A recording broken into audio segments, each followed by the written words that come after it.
കോട്ടയത്ത് നവജാത ശിശുക്കളെ കൈമാറ്റം ചെയ്യുന്നുവെന്ന പരാതിയിൽ അന്വേഷണത്തിന് പ്രത്യേക സംഘം. പാലാ ഡിവൈഎസ്പിയുടെ നേതൃത്വത്തിലാണ് അന്വേഷണം. നിലവിൽ 2 പേർ പോലീസ് കസ്റ്റഡിയിലാണ്. തിരുനെൽവേലി സ്വദേശി രാജൻ, വാഗമൺ സ്വദേശി അർജുൻ എന്നിവരാണ് പിടിയിലായത്. വിശദമായി തെളിവുകൾ ശേഖരിക്കാനുള്ള ശ്രമമാണ് നടക്കുന്നതെന്ന് കോട്ടയം SP സാബു മാത്യു പറഞ്ഞു. അസം സ്വദേശിനിയായ 22-കാരിയാണ് പരാതിക്കാരി. അതിനെക്കുറിച്ച് വിശദമായിട്ട് അന്വേഷണം നടത്തുന്നുണ്ട്. ഈ പാലാ ഡിവൈഎസ്പിയുടെ നേതൃത്വത്തിൽ സ്പെഷ്യൽ ടീം ഉണ്ടാക്കിയിട്ട് നമ്മൾ അന്വേഷിക്കുന്നുണ്ട്. ഞങ്ങളെല്ലാം സംവിധാനം ചെയ്യുന്നുണ്ട്. 2 പേർ ഓൾറെഡി ഇപ്പോൾ നമ്മുടെ കസ്റ്റഡിയിലുണ്ട്.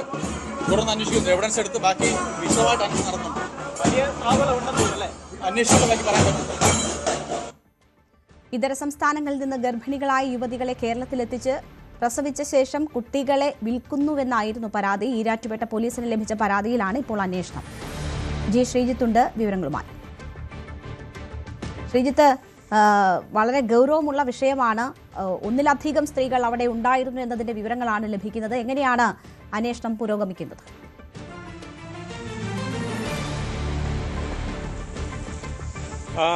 ഈ മാസം 16-നാണ് ഈ അസം സ്വദേശിനിയായ യുവതി തീക്കോയി ഈ വീട്ടിലെത്തുകയും അവിടെ താമസിക്കുകയും ചെയ്തത്. കഴിഞ്ഞ ദിവസം വരെ അവിടെ താമസിച്ചതാണ്. പക്ഷേ ഇവർ ഇതിന് ശേഷം ഈ കുട്ടികളെ എടുത്ത ശേഷം ഈ പെൺകുട്ടിയെ ദുബായിലേക്ക് കടത്താൻ ശ്രമിക്കുന്നതായി അവരുടെ ഈ 2 പേരുടെ അർജുൻ്റെയും രാജയുടെയും സംഭാഷണത്തിൽ നിന്ന് ഈ പെൺകുട്ടിക്ക് മനസ്സിലാകുന്നു. അങ്ങനെയാണ് ഈ പെൺകുട്ടി അവിടെ നിന്ന് പുറത്ത് ചാടുന്നത്.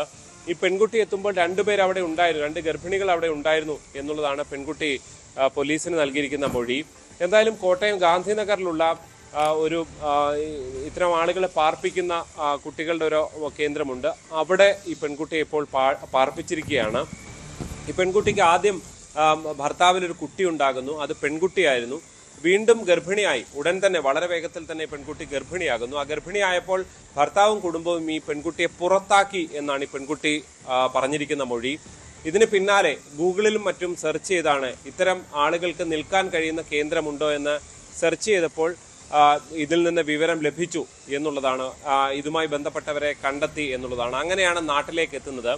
ഏതാണ്ട് 2000-ഓളം രൂപ ഈ ഏജന്റുമാർ നൽകുകയും ഈ പെൺകുട്ടിക്ക് അയച്ചു കൊടുത്തു എന്നുള്ള ഇൻസ്റ്റാഗ്രാമിലാണ് ചാറ്റ് ചെയ്യുകയും മറ്റും ചെയ്തത്. അതിന്റെ വിവരങ്ങളും ഈ പെൺകുട്ടി പോലീസിനെ കൈമാറിയിട്ടുണ്ട്. നിലവിൽ എന്തായാലും ഈ കുട്ടിയുടെ മൊഴിയെടുപ്പ് തുടരുകയാണ്. ഇത് അത്യന്തം ഗൗരവമുള്ള ഒരു വിഷയമായതുകൊണ്ട് തന്നെ പാലാ ഡിവൈഎസ്പിയുടെ നേതൃത്വത്തിൽ ഒരു പ്രത്യേക സംഘത്തെ ഇത് പരിശോധിക്കുന്നതിന് വേണ്ടി ചുമതലപ്പെടുത്തിയിട്ടുണ്ട്. ഈ പെൺകുട്ടി പറഞ്ഞ വിവരങ്ങളെല്ലാം പൂർണ്ണമായും ശരിയാണോ എന്നതടക്കം പരിശോധിച്ചു വരികയാണ് പോലീസ്. ഈ രാജയും അർജുനും ഈ അർജുന്റെ സഹോദരിയുടെ ഭർത്താവാണ് രാജ. മറ്റു കൂടുതൽ പേർക്ക് ഇതിൽ പങ്കുണ്ട്, ഇടനിലക്കാരായിട്ടുള്ളവർ ഉണ്ട്, ചിലർ തിരുവനന്തപുരം സ്വദേശികളാണ് എന്നൊക്കെയുള്ള സംശയങ്ങളുണ്ട്. ഇത്തരം കാര്യങ്ങളെക്കുറിച്ച് വിശദമായി പരിശോധിച്ച് വരുന്നതേ ഉള്ളൂ. എന്തായാലും ഈ പെൺകുട്ടിയുടെ മൊഴിയെടുപ്പ് തുടരുകയാണ്.